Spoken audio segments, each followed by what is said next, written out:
A journey of 1,000 miles always begins with one step, right? Hey, a big thanks to Mo and AT&T, one of our Tier 1 MEF 3.0 certified providers, for an excellent start and some great insights. But Jeff, what about the vendor side, you ask? Well, we've got that covered too.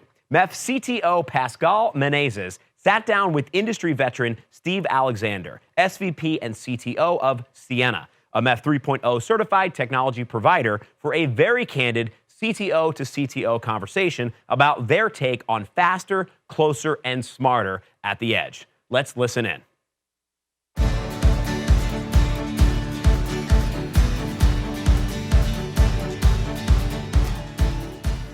Well, welcome, Steve, to this great Infinite Edge series on the Edge.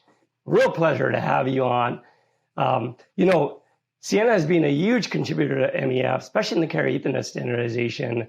And, you're a rock star, so really, really great to have you here. So, I wanted to talk about the Edge and get your thoughts. The Edge is coming in so much, really, really fast, and there's so much going on the Edge. So I know that Ciena has a position on the Edge, and I know you do too. So I'd love to hear your thoughts about you're a believer in networks, being faster, closer, smarter. Can you kind of elaborate on what that means for you and Ciena? Sure, happy to, Pascal, and thanks so much for the invitation. MEF has been instrumental in bringing, real carrier interoperability and just defining what Ethernet meant for the world from a service provider point of view. So, congratulations to MEF for all that has been done here.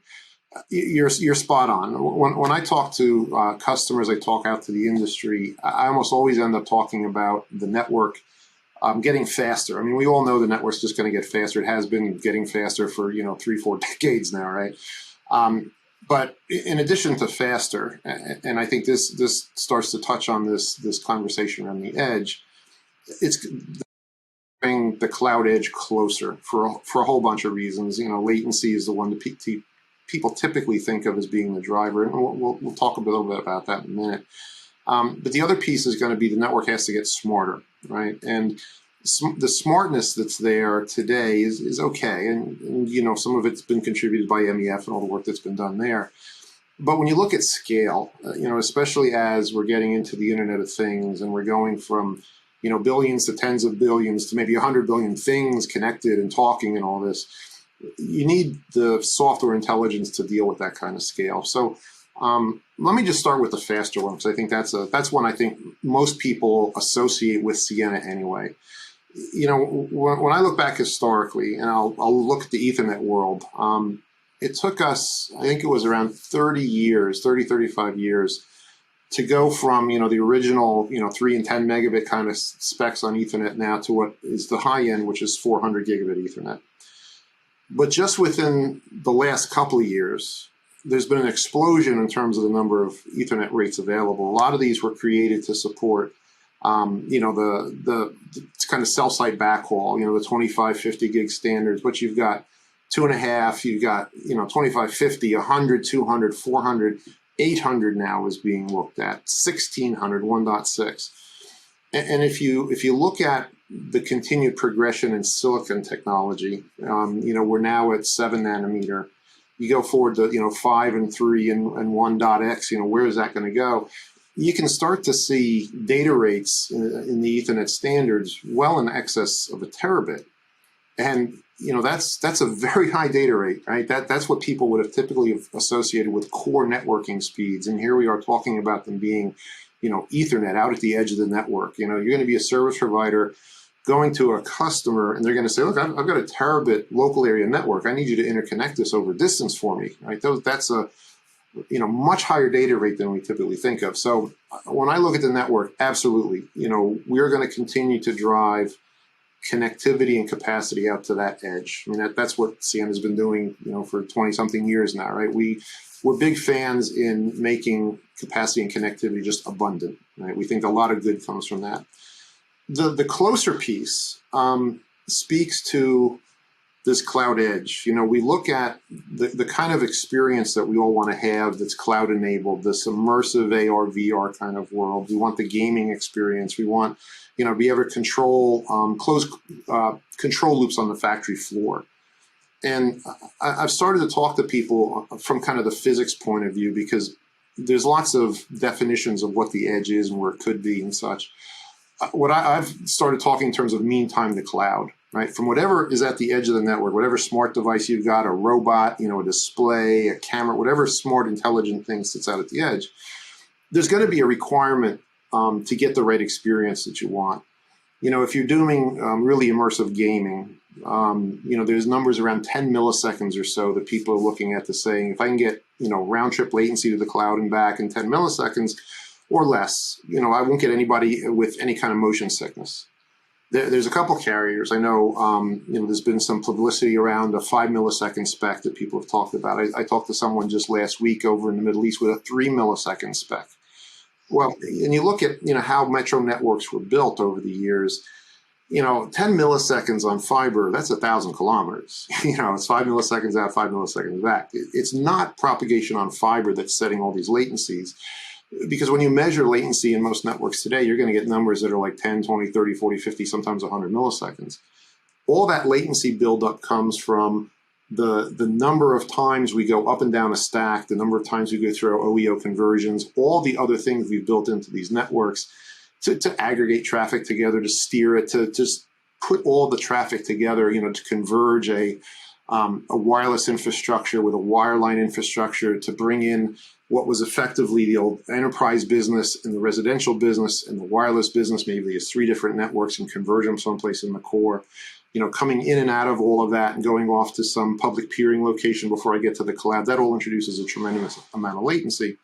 So what we've seen people doing is overbuilding, right? And you see this with the cloud operators today, the web scalers. They basically are locating their first cloud presence closer and closer to their users, and they're pulling traffic effectively out of the service provider infrastructure, getting it over to their infrastructure, because then they can control the user experience, right?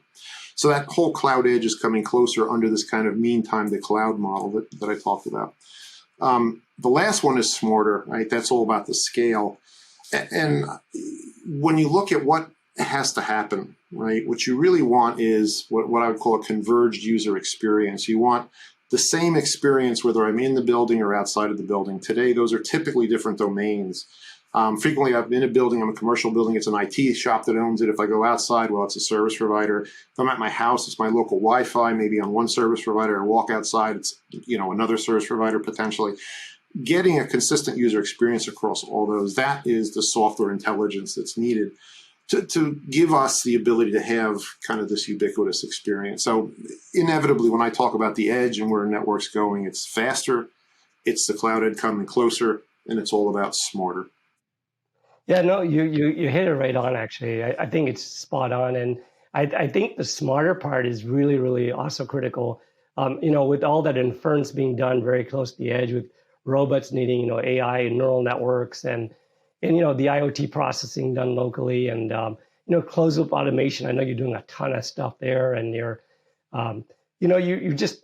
you really have put together a great portfolio, from the transport to the software, your Blue Planet portfolio, and now, all the intelligence for the analytics, just brilliant. So yeah, I totally agree with you. So look, there was I'd love to hear your thoughts on the importance of, the network and edge computing. And, I think in education is a really cool area. So especially, learning from home environments. So could you have any thoughts on that? That'd be really, really great to hear your thoughts. Oh, yeah, because, I think, we've all seen and had different experiences with kind of the learn from home environment that we're in because of COVID. But I think it's created a lot of opportunity. And I think we've just really scratched the surface of where education can go, because done correctly, if we can get the right, edge computing capability close to the students, get the right content loaded there, all of a sudden you now start to have the ability to almost learn anything, anytime, anywhere. It starts to talk about breaking down some of these, artificial barriers, the digital divide. Of course, the students got to have the smart device, the thing that will interact with the cloud and bring the content down. But we're just at the beginnings of this. I mean, you can imagine a world as we get these AR, VR kind of capabilities established, where if you're in high school and you want to understand, well, what's it like to be in physics or engineering or medicine or construction or architecture or painting or music, or just pick it. You put on the headset and you experience that for a period of time. It's kind of like, walk in the other person's shoes and understand what's it like to have that kind of a job and just experience it. So I view it as we're just now scratching the surface. There's huge opportunity in what we can turn the educational experience into because of the proliferation of the cloud and in particular the edge cloud.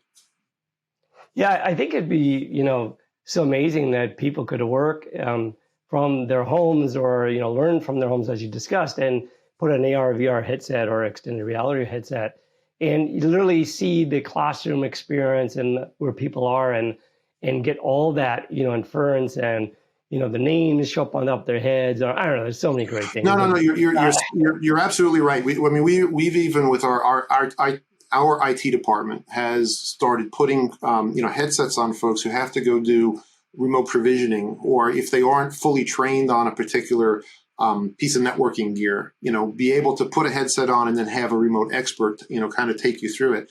I think it's very much like odds are what many of us do. If you got to go, I don't know, fix something on your car, or how to change the light bulb in your refrigerator, or anything like that. A lot of times, what do? You start with YouTube. You say, oh, somebody's had to do this before. I'm going to watch what they did, and I'm going to learn from them. Well, imagine if you had that kind of expert capability for almost, anything that you could think of needing to do. You put the headset on and all of a sudden you've got the world's experts. You've got this instant masterclass that just happens right in front of you and you get all the additional information. And you can take that kind of environment. We talked about the education world. You can apply it to, sports. You can apply it to just all sorts of, fields of interest.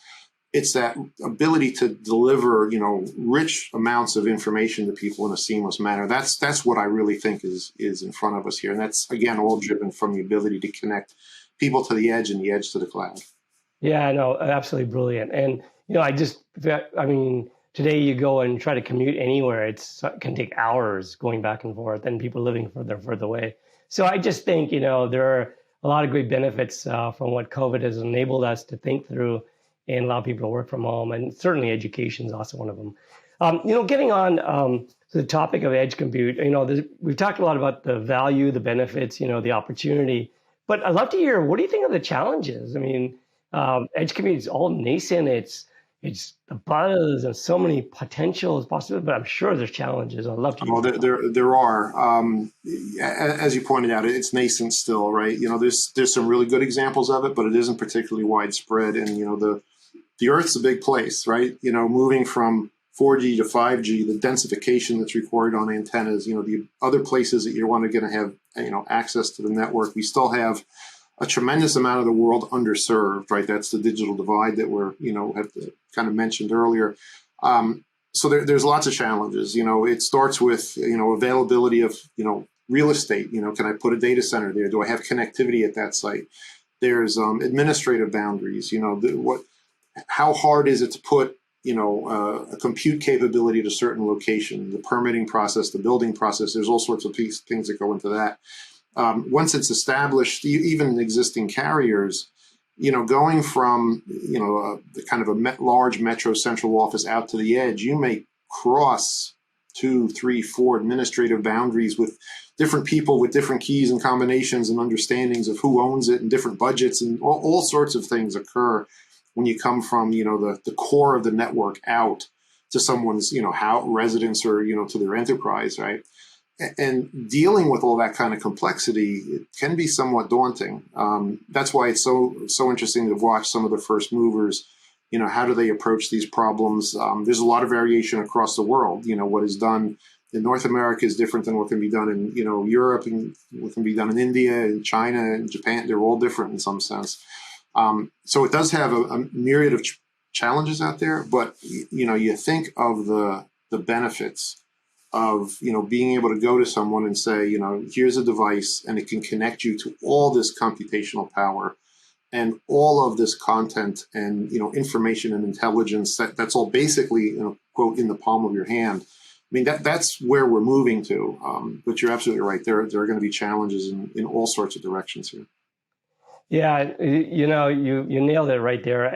I think, it's funny how we see all this technology innovation, but a lot of times people get in the way, processes, bureaucracy, and so on. So, Well, and I'll go back to, I think, you mentioned earlier things like Blue Planet and our investments in software and, the adaptive network kind of concepts that we put out there. I'll go and the soundbite that I think kind of captures this the best is, you look historically at our industry, the telecom industry and such, and you say, what's the best example of taking something that is hugely complicated but applying software intelligence to it? And I'll go back and look, I remember, the flip phone, the feature phone, okay? And, you would open it up and you'd get an instruction manual that was, probably a centimeter thick. And you and I would page through it, and in 5 or 10 minutes, you and I could figure out how to put each other on speed dial, right? But that was the state of the art at the time. You've now got a device, the smartphone, 10,000 times more complicated. It can see what you can see. It's got a camera. It can hear what you can hear. It's got a microphone. It can tell you where you are in the world. It carries your calendar. All sorts of stuff are all contained in this. And there's no manual, right? You can take this device and hand it to a 6 or 7-year-old, and you're going to kind of figure out how to use it. And that's because so much attention was paid to the software intelligence that made it usable. Right. And I believe the same thing has to happen in kind of the networking space. You have to get the software intelligence in place so that the network, the whole infrastructure is just kind of like air. It's just there. We just use it.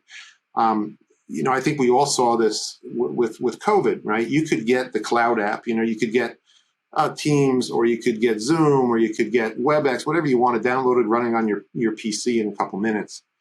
Boy, if you didn't have a network connection and you had to go order that could take days to weeks to months, right? It's getting the network to catch up with the speed of the cloud in many cases is what, edge compute and connectivity is all about.